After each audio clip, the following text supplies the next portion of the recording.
So now we come to step number 7. But before we go into step number 7, I ask you to recall earlier in the program when we talked about the difference between being amateur and being professional. Remember, the professional is surrendered to their calling. They've disciplined. They surrendered to their dreams. They're doing what they're supposed to be doing at the time they're supposed to be doing it, whether they like it or not, which is the definition of discipline. I'll repeat that. Doing what you're supposed to be doing, when you're supposed to be doing it, whether you like it or not. Okay, now you say it with me. Ready? Go. Doing what you're supposed to be doing, when you're supposed to be doing, whether you like it or not. And I might add to that, whether anybody's watching or not. You know, I'm in my hotel room early this morning doing mountain climbers and push-ups, even though nobody's looking, because I know that's what I need to do. That's my instilled discipline. Okay? That's the professional.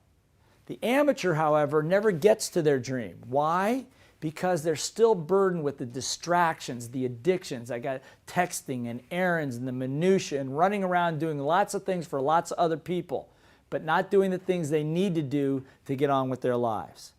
Remember, it's an addiction because it's almost a protective mechanism that keeps them from having to surrender to that bigger calling. By the way, why would they want to be protected? Well, because if you become successful, what's the fear? People say fear of success. Why is there fear of success? Because maybe you have to repeat. You have a moment of success. Can you do it again? Can you repeat? Can you be consistent? And that puts a lot of pressure on people. The other thing that happens with success is you come out of the pea soup, so to speak, and now people see you. So people will attack. People will criticize. People will tell you things about yourself that you might not like hearing. So it's much easier to stay amateur and talk about it and stay looking like you're doing something but not getting it done. So we have, remember, the professional, and we have the addicted amateur. But here's what happens in step number 7. Step number 7 for the professional, the addiction becomes growing and winning. It becomes almost a drug.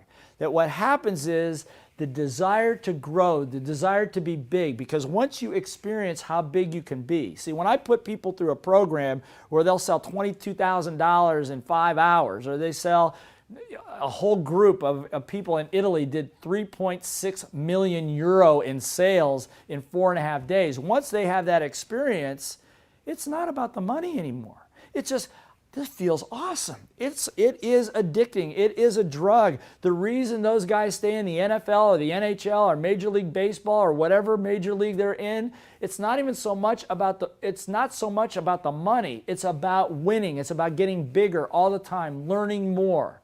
So at that point, now the discipline is instilled because you are infected with the desire to grow. The desire to always be better, get better. It's not about the money. You've heard people say that. Well, how can you say it's not about the money? It's easy for you to say because you got a lot of money. Yeah, but it's not. It's about getting bigger. It's about being who you were meant to be, who you're supposed to be. So again, if you follow these 7 steps, like I said, the good news, steps 5, 6, and 7, automatic. But you've got to surrender. You got to know what to surrender to, what to not surrender to, but you've got to reach a point of decision, get a wake-up call, whatever it is you need to do to get online with all of your little voice techniques combined, because it'll start hitting you. The minute you start to rise, that little voice is going to come after you like crazy. With the techniques, you'll be able to hold them off long enough to get to that level of success. Once you've done that, you have mastered your little voice. It'll never go away. That's why we don't call it little voice obliteration. It's just called little voice mastery. It's there, it will always be there, but you become the controller of it. You master your little voice, you will master your destiny. Congratulations, you have completed the Little Voice Mastery course. I am sure that you are already seeing results in many areas of your life. Remember that mastery is the process of repetition. I personally have repeated these processes, techniques, and goal-setting processes countless times. I still do today. The one thing I can say is that the more you do, the bigger you will become.